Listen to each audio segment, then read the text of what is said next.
Uh, Hi everyone. So today we'll be solving LeetCode 3805, weekly contest 484.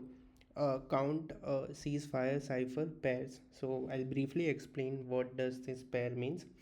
So we need to find. We have given one array of string. So we need to find a pair of string which satisfy the condition which they have given us. Let's discuss what condition they had given to us. Okay, so let's consider this fusion and layout, right? So if we go forward of any of this string in the pair, at some point we find another string. That's what it means by cipher pair. Let's see, for example, fusion, right? So the next element of f in abcd is g, right? For u it's v, for s it's t. So in one next step you go forward for each and every character of that particular string, and you can do as much as any number of operation you can do on that string until and unless you found that another string which is part of your pair. And if it is so, then that's considered as a valid pair. Okay, and we as it given I less than j, so no duplication of pair is allowed, right? So let's go to the whiteboard and discuss the problem further. Meanwhile, if we look at the constraint, it's suggesting as 10 to the power 5.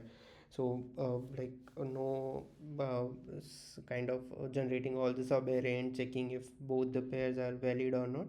So those approach will not work as the constraint are given as 10 to the power 5. So possibly we can uh, like the approach is should be order of n or order of n log n, or order of 1. It is less than order of n square. That's what I wanted to say.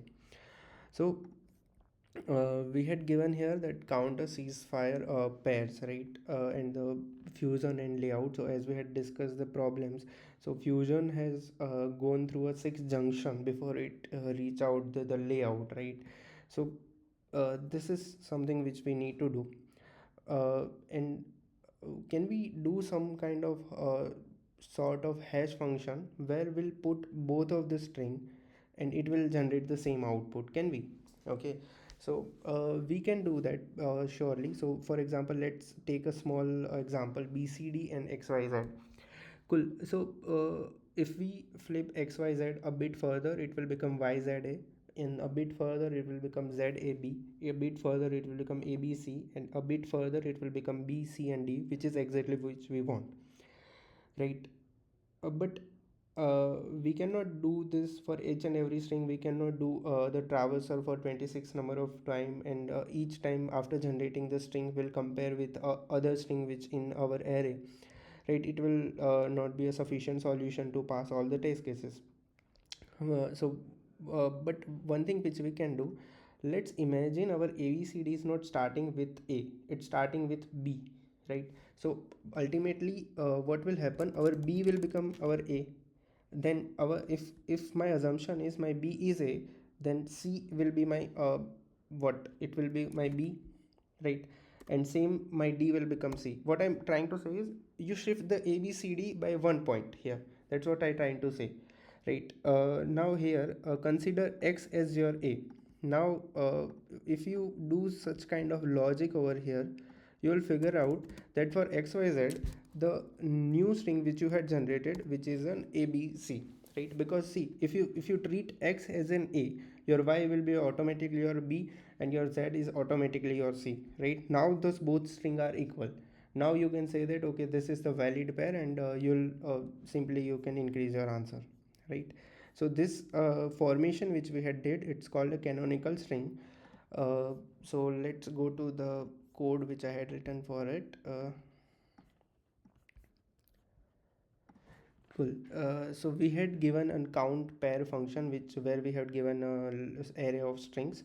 So what I did is like it's a simple problem now. Once you converted the string, so what I did, I was traversing to the string array of string, and every string I'll convert it to the my canonical string. So this is a simple logic which we had discussed. You treat your first element as your a, right? And then next all the subsequent element will be moved accordingly. So that is the reason, if you see at line number 24, I had captured what is my first element, and post that what I'm gonna do is I'll change this entire string according to my assumptions that my first character is my for is the first character of ABCD, right?